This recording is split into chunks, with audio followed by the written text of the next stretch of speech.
আমার এক রবীন্দ্রনাথ আছে, সে আমাকে জানায় প্রকৃতির প্রতিটি প্রহর ঋতুর গোপন ভাঁজে কোথায় লুকিয়ে থাকে সুন্দর।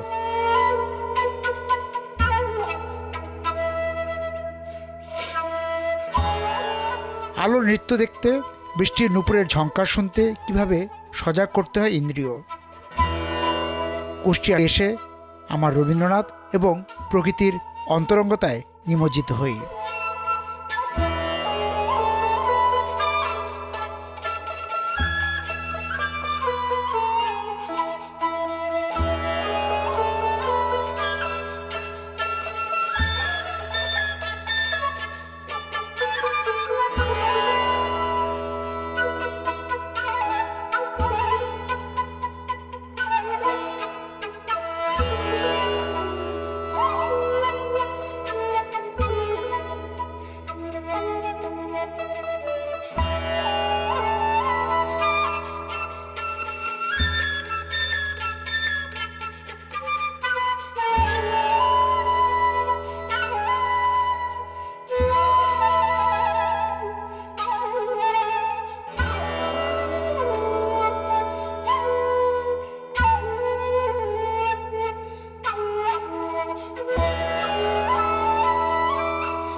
আমার বসত ঘরে কে বিরাজ করে, আমি জনম ভরে একদিন দেখলাম না তারে।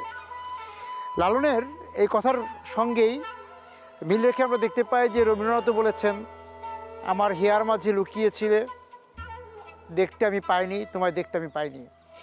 এই যে আড়ালে থাকা অজানা মানুষ, তাকে খোঁজ করা, এইটা আমরা বাউল অঙ্গনে দেখতে পাই, বাউল অঙ্গের সুরে ভাবে দেখতে পাই। তার মানে হচ্ছে যে এই যে শিলাইদহ, কুষ্টিয়া, রবীন্দ্রনাথ কিন্তু আমরা তাহলে বলতে পারি যে লালন দ্বারা প্রভাবিত, গগন হরকরা দ্বারা প্রভাবিত।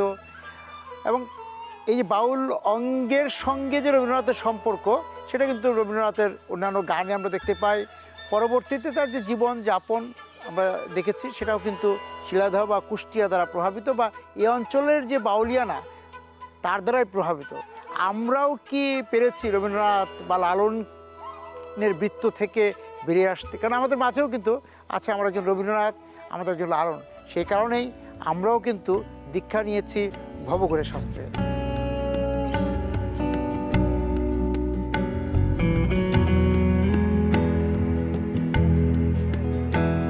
চলো 40 বছর ধরে অসংখ্য খুশির মিছিলে ছিল আইডিএলসি, থাকবে আগামীতেও।